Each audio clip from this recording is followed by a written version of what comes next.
KTO Radio présente À haute voix, la lecture intégrale des œuvres spirituelles majeures. Aujourd'hui, traité de la vraie dévotion à la Sainte Vierge de Louis-Marie Grignon de Montfort.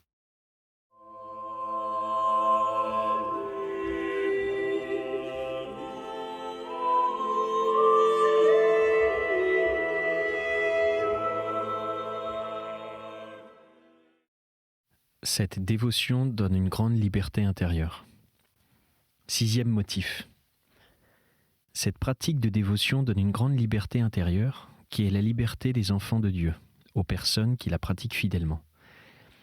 Car comme par cette dévotion on se rend esclave de Jésus-Christ, en se consacrant tout à lui en cette qualité, ce bon maître, pour récompense de la captivité amoureuse où on se met, ôte tout scrupule et crainte servile de l'âme qui n'est capable de l'étrécir et captiver et embrouiller. Il élargit le cœur par une sainte confiance en Dieu, le faisant regarder comme son Père. Il lui inspire un amour tendre et filial. Sans m'arrêter à prouver cette vérité par des raisons, je me contente de rapporter un trait d'histoire que j'ai lu dans la vie de la mère Agnès de Jésus, religieuse jacobine du couvent de Langeac en Auvergne et qui mourut en odeur de sainteté au même lieu l'an 1634. N'ayant encore que 7 ans et souffrant de grandes peines d'esprit, elle entendit une voix qui lui dit que si elle voulait être délivrée de toutes ses peines et d'être protégée contre tous ses ennemis, elle se fit au plus tôt l'esclave de Jésus et de sa Sainte Mère. Elle ne fut pas plus tôt de retour à la maison qu'elle se donna tout entière à Jésus et à sa Sainte Mère en cette qualité, quoiqu'elle ne sût pas auparavant ce que c'était que cette dévotion. Et ayant trouvé une chaîne de fer, elle se la mit sur ses reins et elle la porta jusqu'à la mort. Et après cette action, toutes ses peines et ses scrupules cessèrent, et elle se trouva dans une grande paix et dilatation de cœur, ce qui l'engagea à enseigner cette dévotion à plusieurs autres qui y ont fait de grands progrès, entre autres à M. Ollier, instituteur du séminaire de Saint-Sulpice, et à plusieurs prêtres et ecclésiastiques du même séminaire. Un jour, la Sainte Vierge lui apparut et lui mit au col une chaîne d'or pour lui témoigner la joie qu'elle avait qu'elle se fût faite l'esclave de son fils et la sienne. Et Sainte Cécile, qui accompagnait la Sainte Vierge, lui dit « Heureux ceux qui sont les fidèles esclaves de la Reine du ciel, car ils jouiront de la véritable liberté. Tibi servire libertas. » Cette dévotion procure de grands biens au prochain. 7e motif. Ce qui peut encore nous engager à embrasser cette pratique, ce sont les grands biens qu'en recevra notre prochain. Car par cette pratique, on exerce envers lui la charité d'une manière éminente, puisqu'on lui donne par les mains de Marie tout ce qu'on a de plus cher, qui est la valeur satisfactoire et impétratoire de toutes ses bonnes œuvres, sans excepter la moindre bonne pensée et la moindre petite souffrance. On consent que tout ce qu'on a acquis et ce qu'on acquerra jusqu'à la mort de satisfaction soit selon la volonté de la Sainte Vierge employée ou à la conversion des pécheurs ou à la délivrance des âmes du purgatoire. N'est-ce pas là aimer son prochain parfaitement ? N'est-ce pas là être le véritable disciple de Jésus-Christ qu'on reconnaît par la charité ? N'est-ce pas là le moyen de convertir les pécheurs sans crainte de la vanité et de délivrer les âmes du purgatoire sans presque faire rien autre chose que ce que chacun est obligé de faire dans son état ? Pour connaître l'excellence de ce motif, il faudrait connaître quel bien c'est que de convertir un pécheur ou délivrer une âme du purgatoire. Bien infini, qui est plus grand que de créer le ciel et la terre, puisqu'on donne à une âme la possession de Dieu. Quand par cette pratique, on ne délivrerait qu'une âme du purgatoire en toute sa vie, ou qu'on ne convertirait qu'un pécheur, n'en serait-ce pas assez pour engager tout homme vraiment charitable à l'embrasser ? Mais il faut remarquer que nos bonnes œuvres, passant par les mains de Marie, reçoivent une augmentation de pureté, et par conséquent de mérite et de valeur satisfactoire et impétratoire. C'est pourquoi elles deviennent beaucoup plus capables de soulager les âmes du purgatoire et de convertir les pécheurs que si elles ne passaient pas par les mains virginales et libérales de Marie. Le peu qu'on donne par la Sainte Vierge, sans propre volonté, et par une charité très désintéressée, en vérité devient bien puissant pour fléchir la colère de Dieu et pour attirer sa miséricorde. Et il se trouvera peut-être à la mort qu'une personne bien fidèle à cette pratique aura, par ce moyen, délivré plusieurs âmes du purgatoire et converti plusieurs pécheurs, quoiqu'elle n'ait jamais fait que des actions de son état assez ordinaire. Quelle joie à son jugement, quelle gloire dans l'éternité. Cette dévotion est un moyen admirable de persévérance. 8e motif. Enfin, ce qui nous engage plus puissamment en quelque manière à cette dévotion à la Très Sainte Vierge, c'est que c'est un moyen admirable pour persévérer dans la vertu et être fidèle. Car d'où vient est-ce que la plupart des conversions des pécheurs ne sont pas durables ? D'où vient est-ce qu'on retombe si aisément dans le péché ? D'où vient est-ce que la plupart des justes, au lieu d'avancer de vertu en vertu et acquérir de nouvelles grâces, perdent souvent le peu de vertu et de grâce qu'ils ont ? Ce malheur vient, comme si j'ai montré ci-devant, de ce que l'homme étant si corrompu, si faible et si inconstant, se fie à lui-même, s'appuie sur ses propres forces et se croit capable de garder le trésor de ses grâces, de ses vertus et mérites. Par cette dévotion, on confie à la Sainte Vierge, qui est fidèle, tout ce qu'on possède. On la prend pour la dépositaire universelle de tous ses biens de nature et de grâce. C'est à sa fidélité que l'on se fie. C'est sur sa puissance que l'on s'appuie. C'est sur sa miséricorde et sa charité que l'on se fonde, afin qu'elle conserve et augmente nos vertus et mérites, malgré le diable, le monde et la chair, qui font leurs efforts pour nous les enlever. On lui dit, comme un bon enfant à sa mère et un fidèle serviteur à sa maîtresse, « Depositum custodi ». Ma bonne mère et maîtresse, je reconnais que j'ai jusqu'ici plus reçu de grâce de Dieu par votre intercession que je ne mérite, et que ma funeste expérience m'apprend que je porte ce trésor en un vaisseau très fragile, et que je suis trop faible et trop misérable pour les conserver en moi-même. De grâce, recevez en dépôt tout ce que je possède, et me le conservez par votre fidélité et votre puissance. Si vous me gardez, je ne perdrai rien. Si vous me soutenez, je ne tomberai point. Si vous me protégez, je suis à couvert de mes ennemis. C'est ce que dit saint Bernard en termes formels pour nous inspirer cette pratique. Lorsqu'elle vous soutient, vous ne tombez point. Lorsqu'elle vous protège, vous ne craignez point. Lorsqu'elle vous conduit, vous ne vous fatiguez point. Lorsqu'elle vous est favorable, vous arrivez jusqu'au port de salut. Saint Bonaventure semble encore dire la même chose en des termes plus formels. La Sainte Vierge, dit-il, n'est pas seulement retenue dans la plénitude des saints, mais elle retient encore et garde les saints dans leur plénitude afin qu'elle ne diminue point. Elle empêche que leur vertu ne se dissipe, que leur mérite ne périsse, que leur grâce ne se perde, que les démons ne leur nuisent. Enfin, elle empêche que notre Seigneur ne les châtie quand ils pêchent. La très sainte Vierge est la Vierge fidèle qui, par sa fidélité à Jésus, répare les pertes qu'a faites Ève l'infidèle par son infidélité, et qui obtient la fidélité à Dieu et la persévérance à ceux et celles qui s'attachent à elle. C'est pourquoi un saint la compare à une ancre ferme, qui les retient et les empêche de faire naufrage dans la mer agitée de ce monde, où tant de personnes périssent faute de s'attacher à cette ancre ferme. Nous attachons, dit-il, les âmes à votre espérance comme à une ancre ferme. C'est à elle que les saints qui se sont sauvés se sont le plus attachés, et ont attaché les autres afin de persévérer dans la vertu. Heureux donc, et 1000 fois heureux les chrétiens qui maintenant s'attachent fidèlement et entièrement à elle comme à une ancre ferme. Les efforts de l'orage de ce monde ne les feront point submerger, ni perdre leur trésor céleste. Heureux ceux et celles qui entrent dans elle comme dans l'arche de Noé. Les eaux du déluge du péché qui noient tant le monde ne leur nuiront point, car ceux qui sont en moi pour travailler à leur salut ne pécheront point, dit-elle avec la sagesse. Heureux les enfants infidèles de la malheureuse Ève qui s'attache à la mère et vierge fidèle, qui demeure toujours fidèle et ne se dément jamais, et qui aime toujours ceux qui l'aiment, non seulement d'un amour affectif, mais d'un amour effectif et efficace, en les empêchant, par une grande abondance de grâce, de reculer dans la vertu ou de tomber dans le chemin en perdant la grâce de son Fils.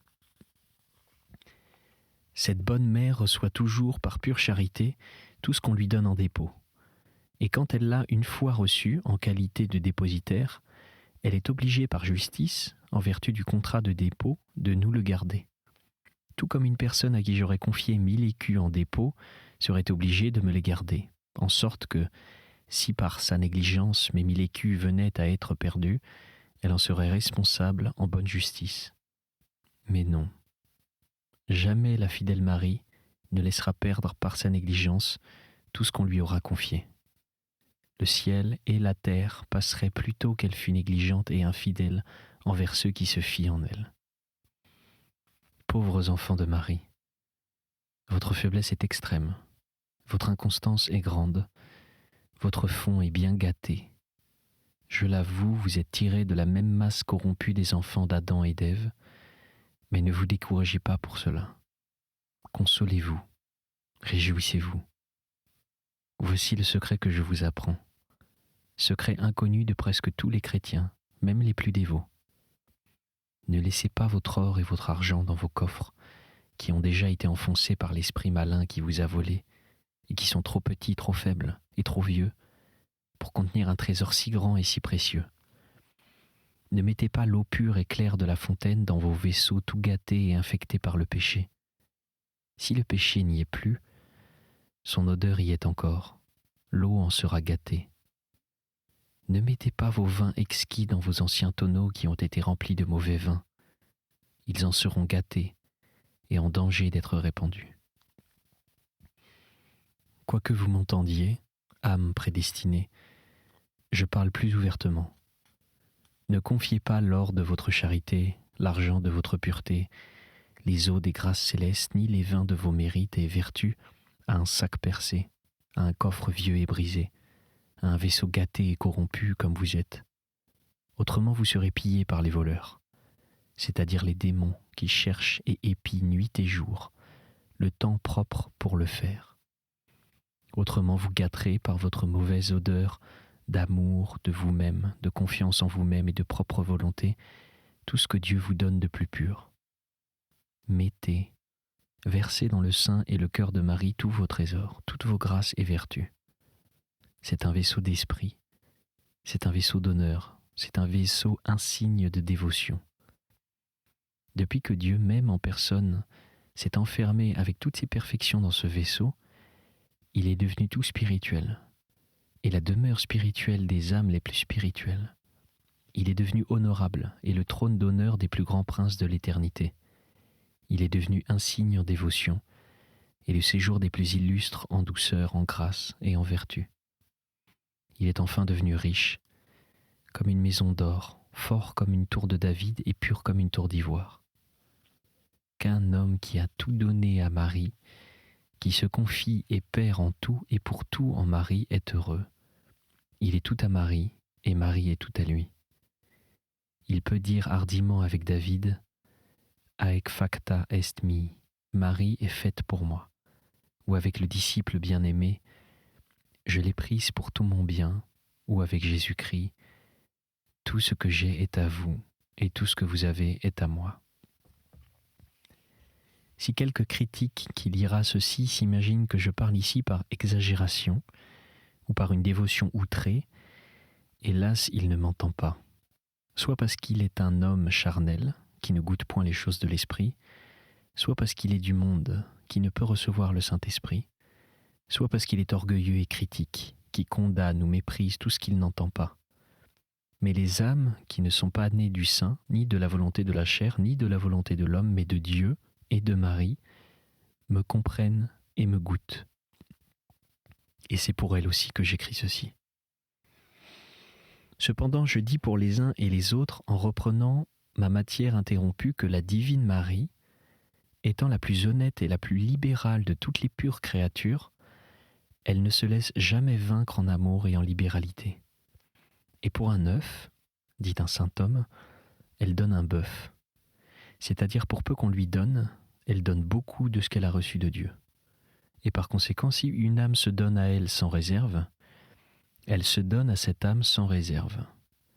Si on met toute sa confiance en elle, sans présomption, travaillant de son côté à acquérir les vertus et à dompter ses passions.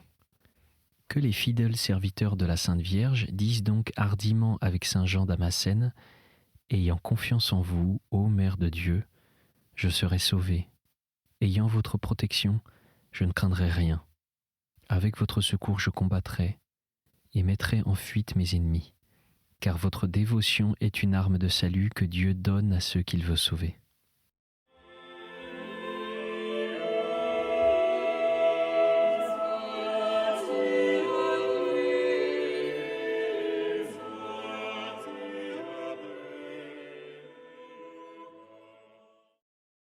Figure biblique de cette parfaite dévotion, Rebecca et Jacob.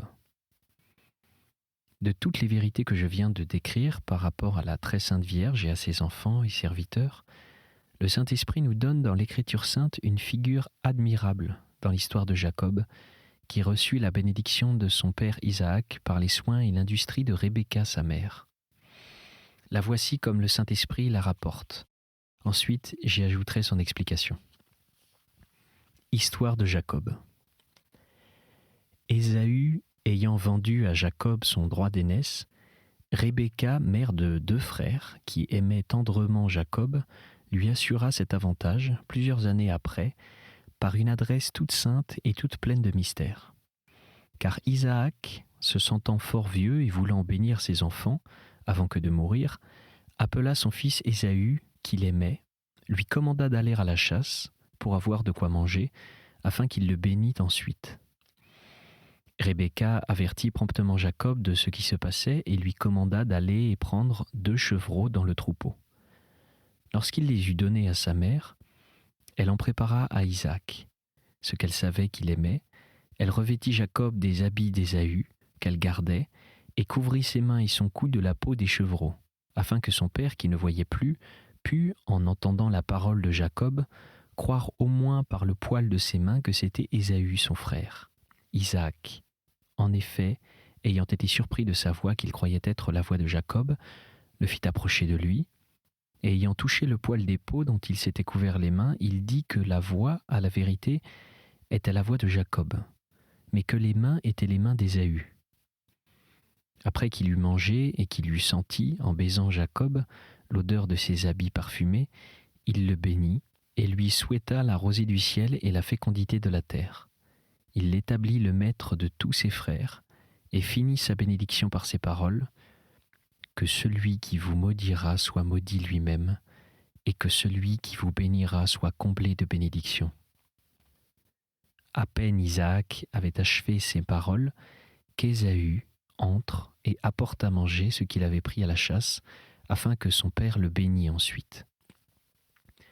Ce saint patriarche fut surpris d'un étonnement incroyable lorsqu'il reconnut ce qui venait de se passer. Mais bien loin de rétracter ce qu'il avait fait, il le confirma au contraire, parce qu'il voyait trop sensiblement le doigt de Dieu en cette conduite. Ésaü alors jeta des rugissements, comme marque l'Écriture sainte, et accusant hautement la tromperie de son frère, il demanda à son père s'il n'avait qu'une seule bénédiction, étant en ce point, comme remarquent les saints pères, l'image de ceux qui, étant bien aise d'allier Dieu avec le monde, veulent jouir tout ensemble des consolations du ciel et de celles de la terre. Isaac, touché des cris d'Ésaü, le bénit enfin, mais d'une bénédiction de la terre, et en l'assujettissant à son frère, ce qui lui fit concevoir une haine si envenimée contre Jacob qu'il n'attendait plus que la mort de son frère pour le tuer. Et Jacob n'aurait pu éviter la mort si sa chère mère Rebecca ne l'en eût garanti par ses industries et les bons conseils qu'elle lui donna et qu'il suivit. Interprétation de l'histoire de Jacob. Auparavant d'expliquer cette histoire qui est si belle, il faut remarquer que selon tous les saints-pères et les interprètes de l'Écriture sainte, Jacob est la figure de Jésus-Christ et des prédestinés, et Ésaü celle des réprouvés. Il ne faut qu'examiner les actions et la conduite de l'un et de l'autre pour en juger. Premièrement, Ésaü l'aîné était fort et robuste de corps, adroit et industrieux à tirer de l'arc et à prendre beaucoup de gibier à la chasse. Deuxièmement, il ne restait quasi point à la maison et ne mettant sa confiance qu'en sa force et son adresse, il ne travaillait qu'au dehors. Troisièmement, il ne se mettait pas beaucoup en peine de plaire à sa mère Rebecca et il ne faisait rien pour cela.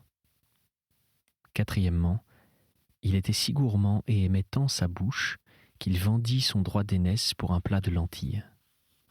Cinquièmement, il était comme Caïn, plein d'envie contre son frère Jacob, et il le persécutait à toute outrance. Voilà la conduite que gardent les réprouvés tous les jours. Premièrement, ils se fient en leurs forces et leurs industries pour les affaires temporelles. Ils sont très forts, très habiles et très éclairés pour les choses de la terre, mais très faibles et très ignorants dans les choses du ciel. C'est pourquoi, deuxièmement, ils ne demeurent point ou très peu chez eux dans leur maison propre, c'est-à-dire dans leur intérieur, qui est la maison intérieure et essentielle que Dieu a donnée à chaque homme pour y demeurer à son exemple. Car Dieu demeure toujours chez soi. Les réprouvés n'aiment point la retraite, ni la spiritualité, ni la dévotion intérieure. Et ils traitent de petits esprits, de bigots et de sauvages, ceux qui sont intérieurs et retirés du monde, et qui travaillent plus au-dedans qu'au dehors. Troisièmement, les réprouvés ne se soucient guère de la dévotion à la Sainte Vierge, la mère des prédestinés. Il est vrai qu'ils ne la haïssent pas formellement, ils lui donnent quelquefois des louanges, ils disent qu'ils l'aiment, et ils pratiquent même quelques dévotions en son honneur, mais au reste, ils ne sauraient souffrir qu'on l'aime tendrement, parce qu'ils n'ont point pour elle les tendresses de Jacob. Ils trouvent à redire aux pratiques de dévotion auxquelles ses bons enfants et serviteurs se rendent fidèles pour gagner son affection, parce qu'ils ne croient pas que cette dévotion leur soit nécessaire à salut, et que pourvu qu'ils ne haïssent pas formellement la Sainte Vierge, et qu'ils ne méprisent pas ouvertement sa dévotion, c'en est assez, et ils ont gagné les bonnes grâces de la Sainte Vierge. Ils sont ses serviteurs, en récitant et marmottant quelques oraisons en son honneur sans tendresse pour elle, ni amendement pour eux-mêmes. Quatrièmement, les réprouvés vendent leurs droits d'aînesse, c'est-à-dire les plaisirs du paradis pour un plat de lentilles, c'est-à-dire pour les plaisirs de la terre. Ils rient, ils boivent, ils mangent, ils se divertissent, ils jouent, ils dansent, etc., sans se mettre en peine, comme Ésaü, de se rendre digne de la bénédiction du Père Céleste. En 3 mots, ils ne pensent qu'à la terre, ils n'aiment que la terre, ils ne parlent et n'agissent que pour la terre et ses plaisirs, vendant pour un petit moment de plaisir, pour une vaine fumée d'honneur et pour un morceau de terre dure, jaune ou blanche, la grâce baptismale, leur robe d'innocence, leur héritage céleste. Cinquièmement, enfin les réprouvés haïssent et persécutent tous les jours les prédestinés ouvertement ou secrètement. Ils leur sont à charge, ils les méprisent, ils les critiquent, ils les contrefont, ils les injurient, ils les volent, ils les trompent, ils les appauvrissent, ils les chassent, ils les réduisent dans la poussière, tandis qu'ils font fortune, qu'ils prennent leur plaisir, qu'ils sont en belle passe, qu'ils s'enrichissent, qu'ils s'agrandissent et vivent à leur aise. Jacob, le cadet, était d'une faible complexion, doux et paisible, et demeurait ordinairement à la maison pour gagner les bonnes grâces de sa mère Rebecca qui l'aimait tendrement. S'il sortait dehors, ce n'était pas par sa propre volonté, ni par la confiance qu'il eut en son industrie, mais pour obéir à sa mère. Il aimait et honorait sa mère. C'est pourquoi il se tenait à la maison auprès d'elle. Il n'était pas plus content que lorsqu'il la voyait. Il évitait tout ce qui pouvait lui déplaire, et il faisait tout ce qu'il croyait lui plaire, ce qui augmentait en Rebecca l'amour qu'elle lui portait. Il était soumis en toutes choses à sa chère mère. Il lui obéissait entièrement en toutes choses, promptement, sans tarder, et amoureusement sans se plaindre. Au moindre signe de sa volonté, le petit Jacob courait et travaillait. Il croyait tout ce qu'elle lui disait, sans raisonner. Par exemple, quand elle lui dit qu'il alla chercher 2 chevreaux et qu'il les lui apporta pour apprêter à manger à son père, Isaac, Jacob ne lui répliqua point qu'il y en avait assez d'un pour apprêter une fois à manger à un seul homme. Mais sans raisonner, il fit ce qu'elle avait dit. C'était À Haute Voix, une émission de KTO Radio. Aujourd'hui, traité de la vraie dévotion à la Sainte Vierge de Louis-Marie Grignon de Montfort. Lecture, Pierre Deveau. Captation et réalisation, Aymeric Plouinec et Thibaut Dagalier. Une émission disponible en podcast sur ktoradio.com et sur l'application KTO Radio.